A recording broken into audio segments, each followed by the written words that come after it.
Selamat pagi, bagaimana kabarnya? Saya harap semua dalam keadaan sehat dan baik. Kami terus mendoakan saudara supaya walaupun melalui ibadah online, supaya bisa terus merasakan hadirat Tuhan. Biar Tuhan terus bekerja di dalam kehidupan saudara untuk mengalami kebaikan Tuhan tahun ini. Sudah siapkah saudara untuk menerima firman Tuhan?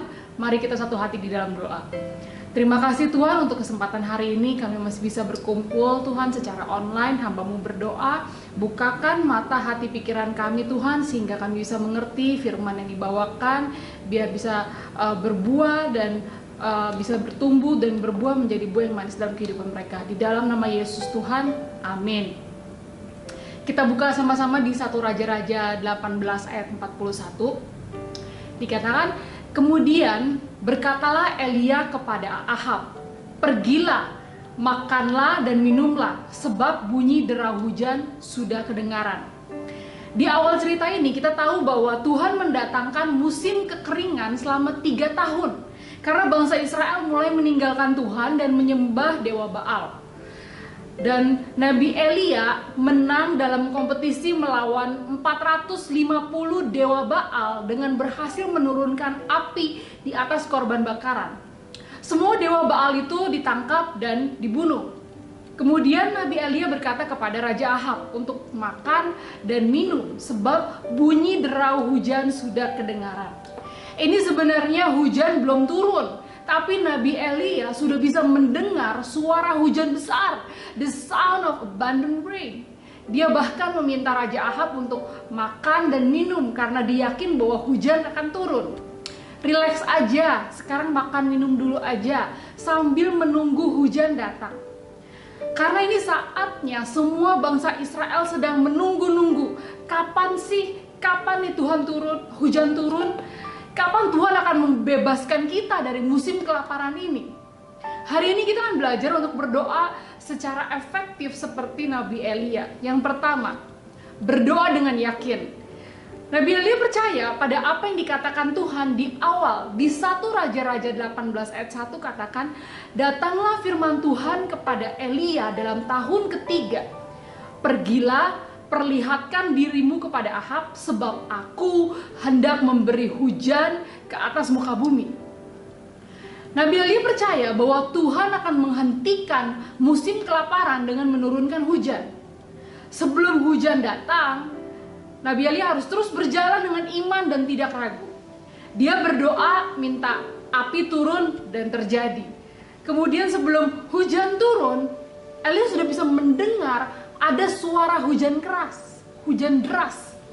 Mungkin kita pernah mendengar janji Tuhan kepada kita melalui khotbah yang kita dengar, Alkitab yang kita baca, atau melalui doa kita. Tapi sebelum doa itu terjadi, kita bisa bimbang atau kita tidak percaya bahwa hal itu bisa terjadi.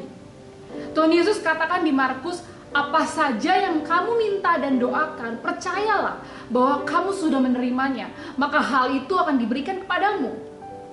Mungkin kita merasa kita sudah berdoa, tapi apa yang didoakan itu belum terjadi. Karena kita takut kecewa atas doa-doa yang belum dijawab. Akhirnya kita berdoa saja, berkata-kata tanpa iman. Kita tidak benar-benar percaya dengan apa yang didoakan. Untuk kita bisa berdoa dengan efektif seperti Nabi Elia yang percaya bahwa tidak ada Tuhan yang lebih besar dari Tuhan kita. Kita harus percaya, tidak bimbang dan yakin Tuhan akan menjawab doa kita. Tentunya kita juga harus sadar bahwa terkadang kita nggak tahu kapan waktunya Tuhan atau bagaimana cara Tuhan untuk menjawab doa kita. Yang kedua, kita harus berdoa dengan posisi yang benar. Di 1 Raja-Raja 18 ayat 42-44, "Lalu Ahab pergi untuk makan dan minum. Tetapi Elia naik ke puncak Gunung Karmel. Lalu dia membungkuk ke tanah dengan mukanya di antara kedua lututnya." Jadi sebelum hujan turun, Nabi Elia itu nggak panik dan khawatir. Nabi Elia di tengah-tengah Raja Ahab dan bangsa Israel yang sedang menunggu mukjizat terjadi supaya hujan turun di masa kekeringan, terus berjalan dengan iman. Apa yang dia lakukan? Dia worship. Dia naik ke Gunung Karmel, menyembah Tuhan, berdoa dengan berlutut. Pada saat keadaan belum terjadi atau tidak sesuai dengan apa yang kita harapkan, kita mungkin bisa khawatir dan panik. Respon kita biasanya mungkin mencoba menyelesaikan masalah dengan kekuatan kita, meninggalkan tanggung jawab kita dan bahkan pelayanan kita. Bagaimana saudara menyelesaikan masalah di saat sulit? Apakah saudara sudah berasa di posisi yang benar saat ini? Nabi Elia di saat sulit, dia mengambil posisi untuk worship, berlutut di hadapan Tuhan. Mulai hari ini, mari kita belajar dari Elia, mengatasi masalah dengan worship, bukan panik atau khawatir. Khawatir tidak akan menambahkan apa-apa. Kalau kita merasa sudah lelah, capek, sampai udah nggak tahu mau doa apa lagi, ayo coba duduk diam di hadapan Tuhan. Masuk ke dalam kamar, tutup pintu, dan mulai berdoa. Kita bisa doa Bapa kami, atau kita bisa mulai menyembah Dia. Ku bersyukur Tuhan. Kita ambil posisi untuk menyembah, bukan dalam posisi panik. Dan yang terakhir, berdoa dengan tekun. Kita baca di 1 Raja-Raja 18 ayat 43 sampai 45. Setelah itu ia berkata kepada bujangnya, naiklah ke atas, lihatlah ke arah laut. Bujang itu naik ke atas. Ia melihat dan berkata, tidak ada apa-apa. Kata Elia, pergilah sekali lagi. Pada ketujuh kalinya berkatalah bujang itu, wah, awan kecil sebesar telapak tangan timbul dari laut. Lalu kata Elia, pergilah, katakan kepada Ahab, pasang keretamu dan turunlah, jangan sampai engkau terhalang oleh hujan. Jadi Nabi Elia juga merasakan imannya teruji pada saat dia sudah mendengar suara hujan deras, tapi kenyataannya belum ada awan sedikit pun, belum ada tanda-tanda hujan akan turun. Iman adalah dasar dari segala sesuatu yang kita harapkan dan bukti yang tidak kita lihat. Nabi Elia dalam posisi worship masih berlutut di hadapan Tuhan. Dia tahu akan turun hujan tapi nggak tahu kapan. Dia minta asistennya untuk cek ke arah laut. Sudah ada awan belum? Kata asistennya, belum ada apa-apa. Cek lagi. Begitu terus sampai 7 kali. Saudara juga harus tekun di dalam doa dan pengharapan pada saat situasi sepertinya belum ada perubahan. Mungkin ada di sini yang berganti jenis usaha atau bisnis, tapi kok masih belum ada hasil. Mungkin di sini ada yang mengalami penolakan berkali-kali, belum ada lamaran pekerjaan yang berhasil. Mungkin di sini ada yang merasa lelah dengan penyakit. Cek, hasil medis masih belum baik. Kirain penyakit sudah sembuh, bukankah dengan bilur-bilurnya Tuhan kita disembuhkan? Mungkin ada yang merasa capek mendoakan keluarganya atau pasangannya, sepertinya belum ada perubahan. Kalau masih ada yang merasa seperti itu, God is not done with you. Tuhan masih belum selesai dengan saudara. Ada rencana yang Tuhan siapkan bagi saudara, rancangan masa depan yang penuh pengharapan. Jangan stop sekarang, terus doakan dengan tekun. Kita mungkin merasa kita sudah capek berdoa karena sepertinya keadaan tidak berubah. Kita mesti tahu bahwa cara Tuhan bukan cara kita, kehendak Tuhan bukan kehendak kita. Pada saat kita mendoakan sesuatu, mungkin itu bukan yang terbaik bagi kita, makanya tidak terjadi sesuai dengan yang kita harapkan.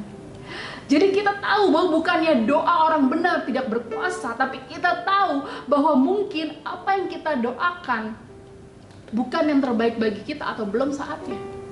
Kalau di sini sudah didoakan hal yang sama berkali-kali, terus doakan dengan tekun. Pray until something happen. Berdoa sampai sesuatu terjadi. Pray until it rains. Berdoa sampai hujan turun.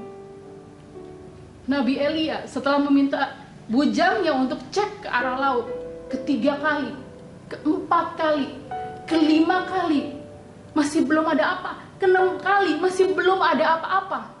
Sampai akhirnya, ketujuh kali, ada awan kecil sebesar telapak tangan dari arah laut. Maka dalam sekejap, Alkitab katakan, langit menjadi kelam oleh awan badai, lalu turunlah hujan yang lebat. Jangan putus asa, jangan patah semangat. Apapun yang saudara alami hari ini, terus berdoa dengan yakin, tidak bimbang dan percaya bahwa Tuhan sanggup kabulkan doa kita kalau Tuhan berkenan. Di saat sulit kita harus berdoa dengan posisi menyembah, bukan dalam kepanikan. Walaupun sepertinya belum ada perubahan, terus berdoa dengan tekun. Saudara nggak tahu kali keberapa doa itu terjawab. Mungkin kali ini saatnya terjadi. Pray until something happen. Berdoa sampai segala sesuatu terjadi. Izinkan saya berdoa untuk saudara. Terima kasih Tuhan untuk hari ini Tuhan. Hamba-Mu berdoa Tuhan untuk setiap jiwa-jiwa yang mulai lelah, letih, lesu Tuhan. Mereka yang patah semangatnya Tuhan. Biar Tuhan pulihkan kembali Tuhan. Berikan kekuatan baru Tuhan. Tuhan berikan suatu iman yang percaya dengan bimbang dan dengan yakin Tuhan. Bahwa Tuhan mampu. Tuhan bisa kabulkan apapun itu. Tidak ada yang terlalu mustahil bagi Tuhan. Hamba-Mu berdoa Tuhan, akan ada breakthrough, akan ada revival terjadi Tuhan. Di setiap keluarga-keluarga Tuhan, Hamba-Mu berdoa Tuhan, kuasa-Mu turun Tuhan. Atas setiap yang menonton hari ini tidak akan sama lagi. Karena kuasa Tuhan bekerja dan akan ada doa-doa yang mulai dipanjatkan dengan tekun dan tidak bimbang. Dan percaya bahwa Tuhan sanggup kabulkan. Terima kasih Tuhan, dalam nama Yesus. Amin. Terima kasih, Tuhan Yesus memberkati. Happy Sunday.